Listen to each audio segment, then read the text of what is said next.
사도신경으로 신앙 고백하면서 새벽기도 시작합니다. 나는 전능하신 아버지 하나님 천지의 창조주를 믿습니다. 나는 그의 유일하신 아들 우리 주 예수 그리스도를 믿습니다. 그는 성령으로 잉태되어 동정녀 마리아에게서 나시고 본디오 빌라도에게 고난을 받아 십자가에 못 박혀 죽으시고 장사된 지 사흘 만에 죽은 자 가운데서 다시 살아나셨으며 하늘에 오르시어 전능하신 아버지 하나님 우편에 앉아 계시다가 거기로부터 살아있는 자와 죽은 자를 심판하러 오십니다.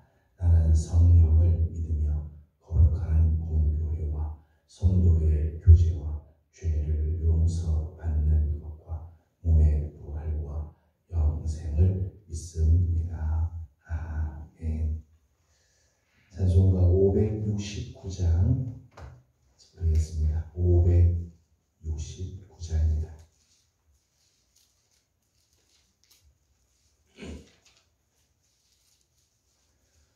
선한 목자 되신 우리 주 항상 인도하시고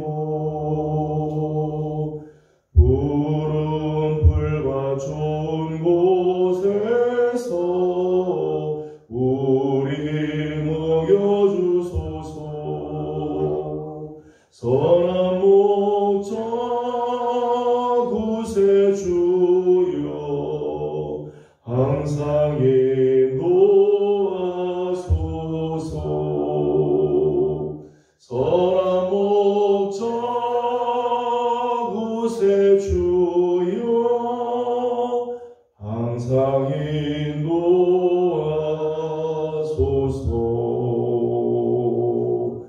양의 문이 되신 예수여 우리 영접하시고 길을 잃은 양의 무리를 항상 인도하소서. 선한 목자 구세주여 기도 들어주소서.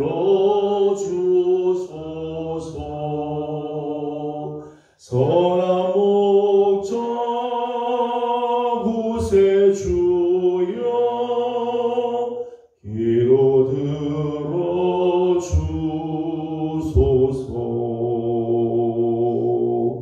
흠이 많고 약한 우리를 용납하여 주시고 주의 넓고 크신 은혜로 자유 얻게 하셨네. 선한 목자 구세주여 지금 나아갑니다. 선한 목자 구세주여 지금 나아갑니다.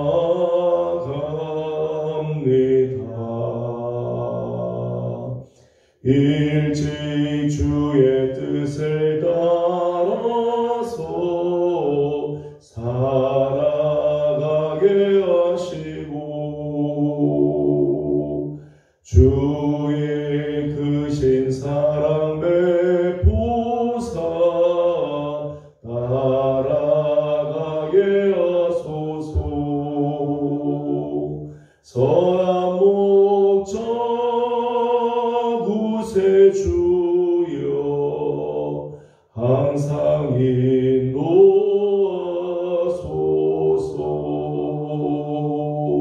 선한 목자 구세주여 항상 인도하소서.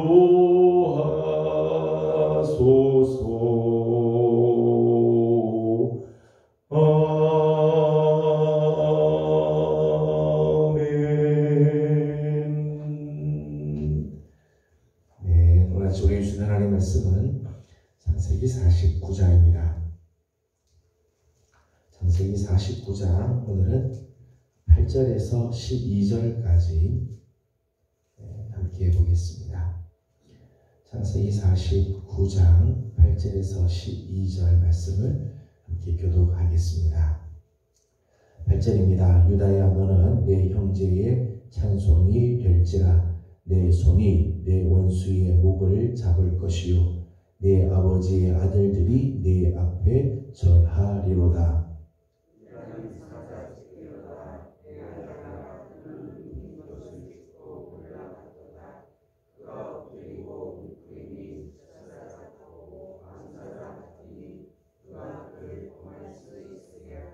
그가 유다를 떠나지 아니하며 통치자의 지팡이가 그 발 사이에서 떠나지 아니하기를 실로가 오시기까지 이르리니 그에게 모든 백성이 복종하리로다.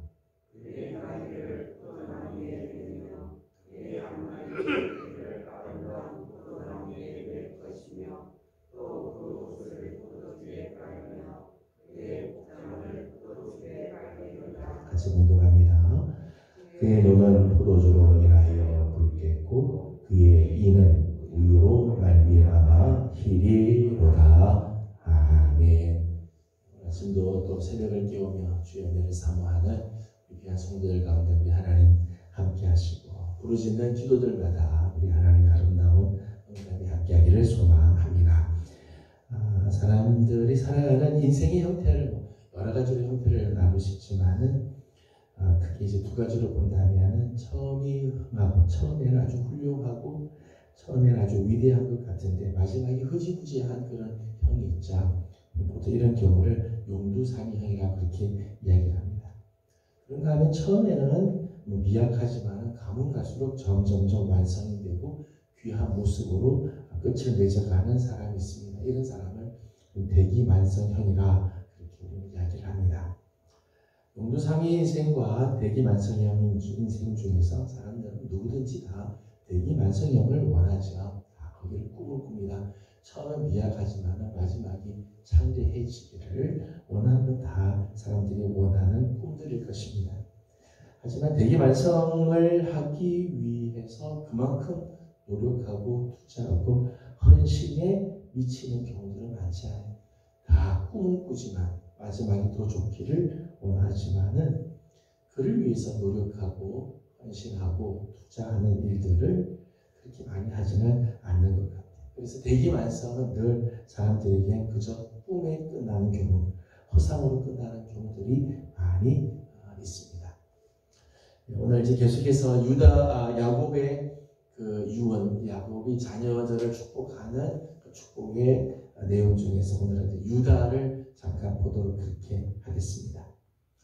유다는 야곱의 네 번째 아들이죠. 서열적으로 보면 높은 아들은 아닙니다. 네 번째 아들인데 이제까지 창세기에서 나타난 유다의 모습들을 보게 되면 굉장히 불완전하고 또 허물이 많은 인생을 산 사람입니다. 창세기 38장에 유다의 이야기가 나오는데 유다는 가나안 여인과 결혼을 해요. 가나안 사람 수아의 딸과 결혼을 하죠. 그러니까 결혼을 할 때 아버지와 상의를 하고 아버지가 원하는 사람과 결혼한 게 아니라 형제들에게서부터 떠나서 가나안 사람들과 같이 아둘람이라는 사람들 이런 사람들과 어울려 살다가 거기에 수아라는 사람의 딸과 결혼을 합니다. 그리고 아들을 셋을 낳아요. 첫째 아들이 엘이고 두 번째 아들이 오남인데 성경 말씀을 보면 첫째 아들 엘도 여호와께서 죽이셨다. 두 번째 아들 오남도 여호와께서 죽이셨다. 그렇게 표현했습니다. 그 이유는 저들이 여호와 보시기에 악했기 때문에. 유다의 세 아들 중에 두 아들, 첫째와 둘째가 얼마나 하나님 보시기에 악했으면 하나님이 아예 죽여버릴 정도였다는 거예요. 유다가 자신 농사를 일으키쳤어요. 두 아들이 여호와 보시기에 악할 정도로. 그래서 끝내는 죽임을 당하게 됩니다. 그러다 유다가 아내가 죽습니다. 소아의 딸이 이제 죽게 되자 어느 곳을 가다가 자기 친구들이 있는 집을 가다가 길가에서 한 창녀를 봅니다. 그리고 창녀에게 들어가서 하룻밤을 지내고 나옵니다. 근데 그 창녀는 사실은 자기의 첫째 아들 엘의 부인이었던 다말이죠. 자기 자부였어요. 자기 자부 다말과 부적절한 관계를 맺고 거기서 쌍둥이 아이가 태어납니다. 베레스와 세라라고 하는 쌍둥이를 낳게 됩니다. 가난한 여인과 결혼을 하고 그래서 아들 셋을 낳는데 그 중에 둘은 여호와 보시기에 악해서 하나님이 죽이시고 자부와 부적절한 관계 속에서 아이가 태어나게 됩니다. 이 정도가 되면 유다의 가정은 실패한 가정이라고 다 말할 수 있을 겁니다. 유다의 가정은 완전히 풍비박산한 가정. 거기서 무슨 선한 것이 날 수 있을까? 이런 생각을 할 수 있을 것입니다. 사실 지금 현재 여기까지 모습을 보게 되면 누구 앞에 내세울 수 없는 가정이죠. 뭐 자랑하고 내세울 만한 것들이 아무것도 없는 유다의 인생. 실패한 가정의 가장이라고 말할 수 있을 겁니다. 근데 오늘 8절 말씀을 보게 되면 야곱이 유다를 축복하고 유다가 앞으로 어떻게 될 것인가에 대해서 예언의 말을 축복의 예언을 하면서 8절에서 이렇게 이야기를 합니다. 8절을 다 같이 읽도록 하겠습니다. 시작. 유다야 너는 내 형제의 찬송이 될지라 내 손이 내 원수의 목을 잡을 것이요 내 아버지의 아들들이 내 앞에 절하리로다. 아멘. 유다의 인생을 보게 되면 유다의 인생에서 뭐 선한 게 전혀 나올 것 같지 않은데 오히려 야곱은 그 유다의 그 앞으로 되어질 일들을 축복하면서 세 가지를 이야기를 했어요. 첫 번째는 너는 내 형제의 찬송이 될 거다. 찬송이 된다. 원래 유다라고 하는 말의 뜻이 찬송이라는 뜻이죠. 찬양한다, 찬송한다. 유다는 이제까지 인생이 정말 실패한 인생처럼 보이지만 죄송합니다. 그렇지만은 그 이름에 걸맞는 인생을 살게 될 거다. 너는 찬양이 될 거다. 형제들이 너를 찬송하게 될 거다. 형제들에게 칭송을 받고 형제들에게 칭찬을 듣는 일이 앞으로 있게 될 거다. 이렇게 축복을 해주었어요. 두 번째는 내 손이 내 원수의 목을 잡을 것이다. 원수의 모든 권세를 무찌르고 결박하고 승리하게 될 거다.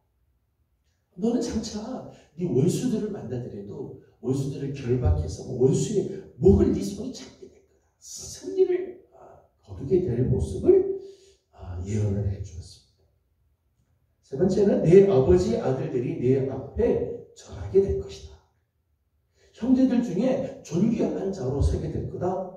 형제들 중에 너는 위대한 자가 될 거다. 그래서 형제들이 너한테 다 절을 하게 될 거다. 그렇게 축복을 해 주었습니다. 맞지 않는 부분이 있어요. 사실은 유다가 이제까지 살아왔던 삶의 모습과 야곱이 축복해 주신 모습이 잘 연결이 되지 않죠. 사람이 보는 것과 하나님이 보시는 것이 차이가 날 수 있다는 거예요. 객관적인 조건에서 보게 되면 유다는 결코 오늘 이 8절 말씀의 주인공이 될 수 없죠. 객관적인 조건으로 보고 이제까지 살았던 걸 보면은 이런 8절의 모습들이 전혀 생각이 이렇게 연결이 될 수가 없는 그런 삶입니다. 그럼에도 불구하고 야곱은 유다를 이렇게 축복을 해 주죠. 오늘 말씀 9절과 10절, 11절, 12절 말씀 보게 되면 유다를 상징하는 몇 가지 단어들이 나와요. 오늘 보면 유다를 상징하는 단어에 나오죠. 9절 말씀을 읽어보도록 하겠습니다. 9절입니다. 시작. 유다는 사자 새끼보다 내 아들아 너는 움킨 것을 찢고 올라갔도다. 그가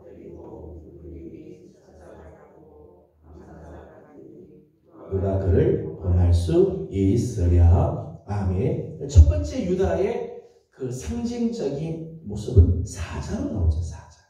9절에서는 사자로 표현이 됐어요. 9절에 사자 새끼, 수사자, 암사자. 사자. 사자는 힘을 상징한다는 거죠. 힘을 상징하는 동물입니다. 그래서 9절 말씀 보니까 너는 움킨 것은 찢고 올라간다. 그가 엎드리고 웅크림이 있다. 그를 감히 누가 그를 범하겠느냐. 누가 그를 범할 수 있겠느냐. 강력한 힘을 갖고 있어서 움키면은 그를 막 찢어버릴 정도고 엎드리고 있다가 막 웅크리고 있다가 확 달려드는 그런 모습들을 할 거다. 감히 너를 범할 수 있는 사람이 없을 거다. 그렇게 표현을 하고 있어요. 강한 발톱으로 꽉 붙잡는 거죠. 좀 전에 우리가 봤던 8절 말씀에 보면 내 손이 원수의 목을 잡을 것이다. 그렇게 됩니다. 사자의 그런 모습이죠. 원수의 목을 잡는 그런 이미지를 가지고 있다는 거예요. 두 번째는 10절입니다. 10절 말씀 같이 보겠습니다. 시작. 규가 유다를 떠나지 아니하며 통치자의 지팡이가 그 발 사이에서 떠나지 아니하기를 실로가 오시기까지 이르리니 그에게 모든 백성이 복종하리로다. 아멘. 두 번째 유다의 상징, 유다를 나타내는 상징은 규, 통치자의 지팡이.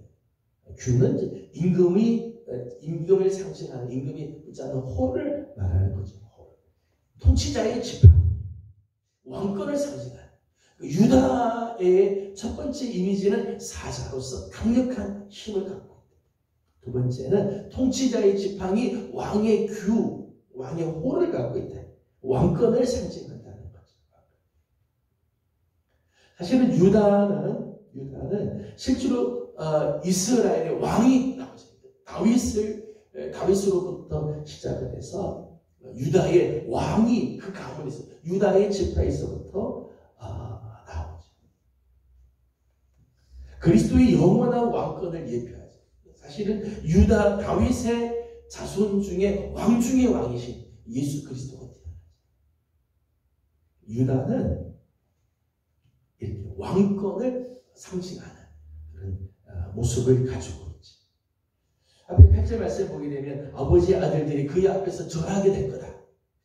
다윗을 비롯해서 그의 자손들이 왕가를 이루게 되고 만왕의 왕 되신 예수 그리스도 앞에 하늘과 땅과 땅 아래에 있는 모든 자들로 그 이름 앞에 무릎을 꿇게 하신다. 그렇게 그 말이 이루어지게 되는 거죠. 11절과 12절에서는 유다를 상징하는 또 하나의 상징이 나옵니다. 11절, 12절 보겠습니다. 시작. 그의 나귀를 포도나무에 매며 그의 암나귀 사자를 아름다운 포도나무에 맬 것이며 또 그 옷을 포도주에 빨며 그의 복장을 포도즙에 빨리로다. 그의 눈은 포도주로 인하여 붉겠고 그의 이는 우유로 말미암아 희리로다. 아멘. 11절과 12절에서는 유다를 상징하는 또 하나의 이 모습이 나오죠. 그것은 포도주예요. 포도주는 기쁨과 만족을 상징하는 거죠. 너는 다른 사람들에게 기쁨과 만족을 줄 거다. 한 그릇 더 나아서 포도주는 장차 신약에서는 예수 그리스도의 구속의 피를 상징합니다. 예수 그리스도의 보혈을 상징. 이 보면 그 옷을 포도주에 빨고 그 복장을 포도즙에 빨리로다. 어린 양 예수 그리스도의 보혈에 옷을 씻는 자들은 흰색의 옷을 준비가 되고 그 사람들에게는 하나님 나라로 들어가는 특권을 하나님께서 허락해 주시지. 예수 그리스도의 보혈을 인하여 모든 그리스도인들이 구원을 얻게 되는 그 모습들이 신약에 이제 나옵니다. 유다의 상징 중에 하나는 사자, 하나는 통치자의 지팡이, 또 하나는 포도주. 실제로 유다의 그 후손들에게서부터 특별히 예수 그리스도에게서 이 모습들이 다 나타나죠.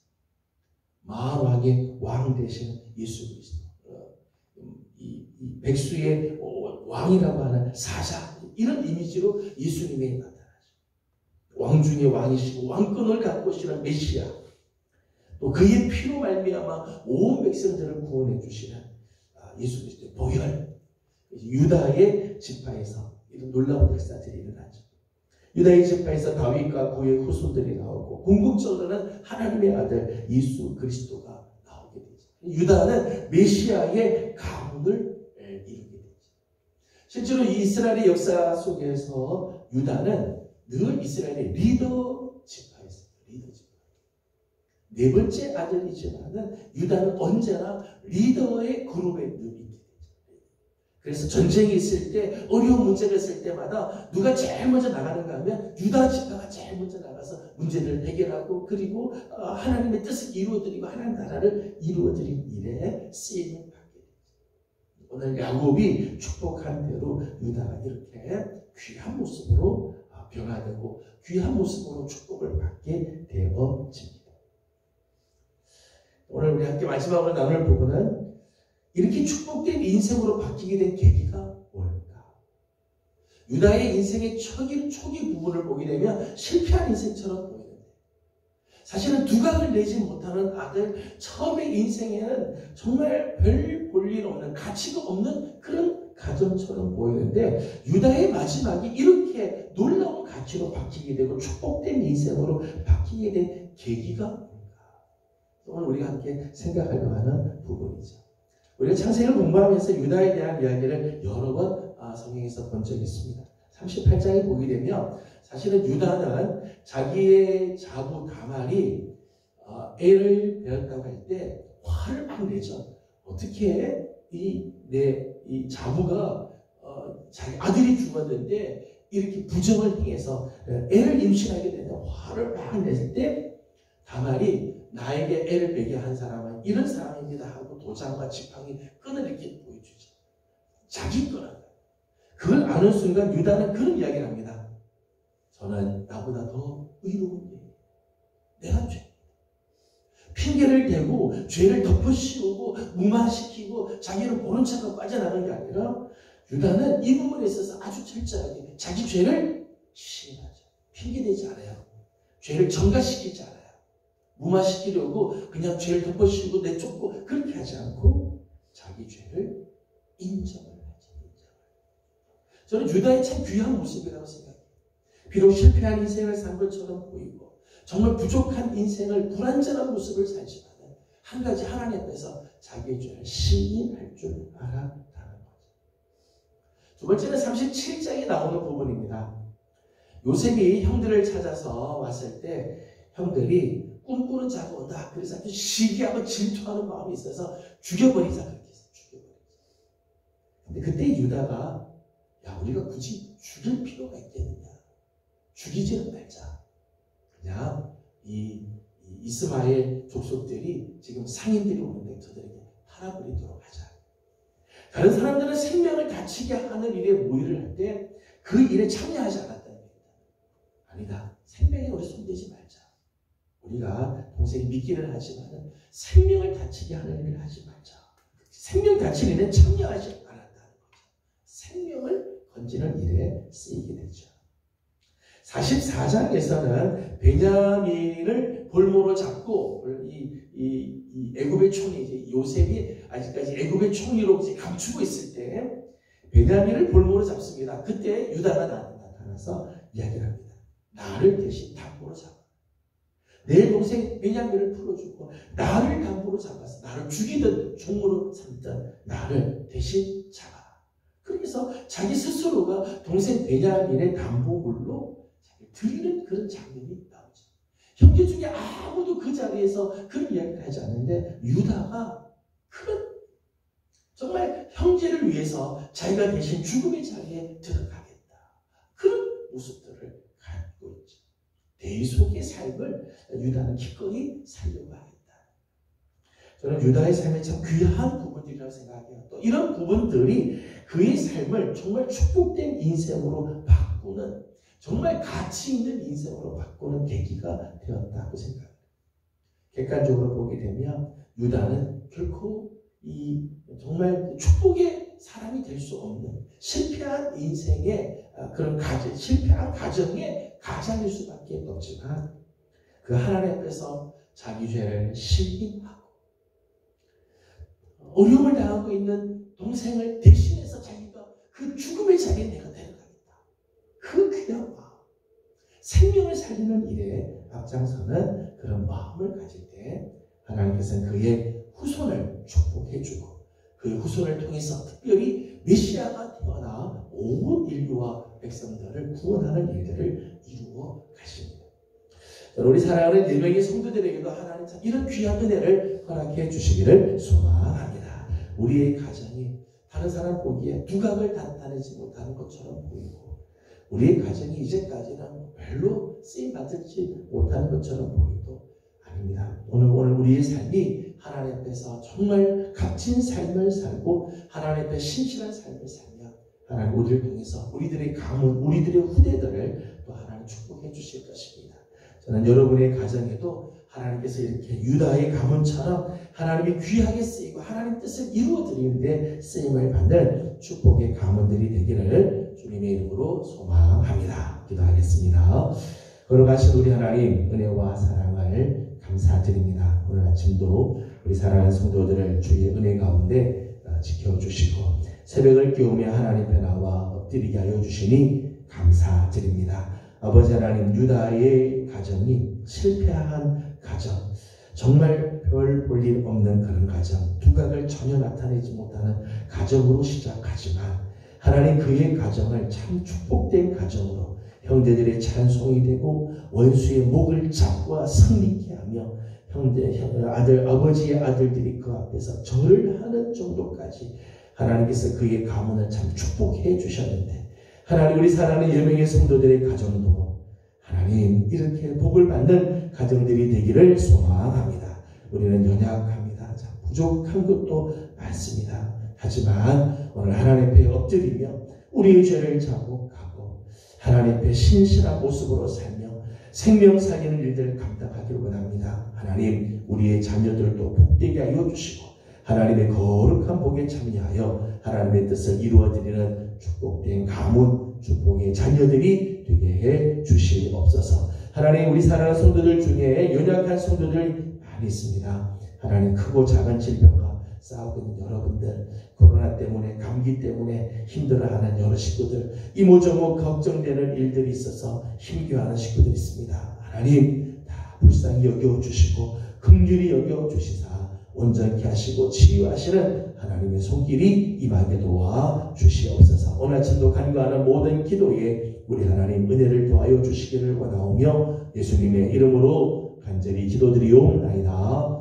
아멘. 하늘에 계신 우리 아버지의 이름을 거룩하게 하시며 아버지의 나라가 오게 하시며 아버지의 뜻이 하늘에서와 같이 땅에서도 이루어지게 하소서.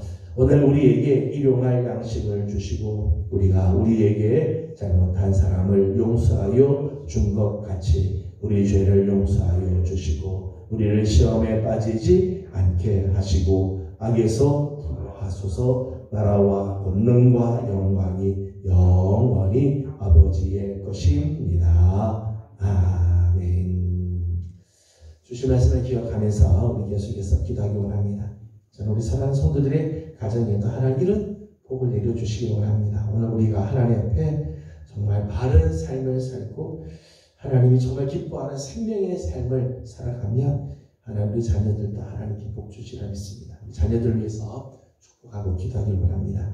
오늘은 특별히 환자들을 위해서 중보하고 기도하는 날입니다.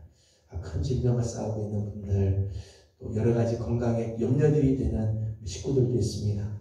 연로하신 부모님들도 계시고요. 요즘 특별히 코로나가 다시 기승을 부리고 또 감기 때문에 고생하는 분들이 있습니다. 하나님께서 두루 살펴주시고 치료해 주시도록 함께 기도하고 개인적인 기도 제목들 주님께 올려드리고 돌아가도록 합니다. 기도드리겠습니다. 걸어가시고 자비로우신 우리 하나님 은혜와 사랑을 감사드립니다. 오늘도 우리 사랑하는 귀한 성도들을 주님 앞으로 불러주시고 하나님께 엎드려 예배케 하여 주시니 감사드립니다. 우리 사랑하는 성도들을 하나님께서 사랑하시고 오늘 유다의 복을 우리 함께 나눕니다. 하나님께서 정말 유다의 복을 통해서 하나님 오늘도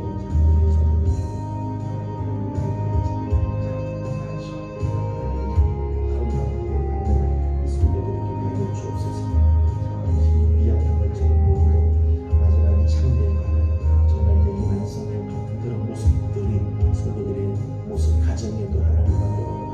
주님